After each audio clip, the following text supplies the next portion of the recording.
So దీని structure వచ్చేసి I, we, you, they, he, she, it or any name plus may, might plus V1 go, come, speak, learn. ఓకేనా? So ఇక్కడ may, might same meaning వస్తుంది. ఓకేనా? Confuse అవ్వద్దు.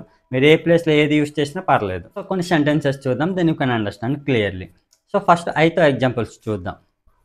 I may go there. I may go there. దీని meaning ఏంటి? నేను అక్కడికి వెళ్ళొచ్చు.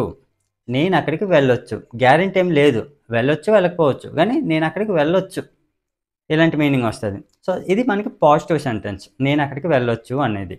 దీన్ని మనం పాజిటివ్ ఇంటరగేటివ్ చేయాలి. ఇంటరగేటివ్ అంటే క్వశ్చన్ చేయాలి. May I go there, may I go there. నేను అక్కడికి వెళ్ళొచ్చా, నేను అక్కడికి వెళ్ళొచ్చా.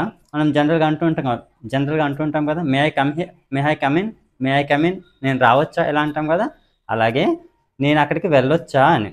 ఓకేనా? ఇది మనకి పాజిటివ్ ఇంటరగేటివ్. ఇప్పుడు నెగిటివ్ సెంటెన్స్ రాయాలి. I might not go there. I might not go there అంటే నేను అక్కడికి వెళ్ళకపోవచ్చు అని. ఓకేనా? నేను అక్కడికి వెళ్ళకపోవచ్చు అని. దీన్ని కూడా నెగిటివ్ ఇంటరగేటివ్ చేయవచ్చు. అంటే నేను అక్కడికి వెళ్ళకపోవచ్చా, నేను అక్కడికి వెళ్ళకపోవచ్చా ఇలా కూడా అంటుంటాం కదా. సో దీన్ని ఎలా చెప్పొచ్చు అంటే సేమ్, మైట్ నాట్ అనేది ఫస్ట్ వస్తుంది, దాని తర్వాత సబ్జెక్ట్ వచ్చేస్తుంది. Might not I go there, might not I go there. నేను అక్కడికి వెళ్ళకపోవచ్చా, నేను అక్కడికి వెళ్ళకపోవచ్చా అని. ఐ మే గో దేర్, నేను అక్కడికి వెళ్ళొచ్చు. మే ఐ గో దేర్, నేను అక్కడికి వెళ్ళొచ్చా. మే ఐ గో దేర్, నేను అక్కడికి వెళ్ళొచ్చా. I might not go there, నేను అక్కడికి వెళ్ళకపోవచ్చు.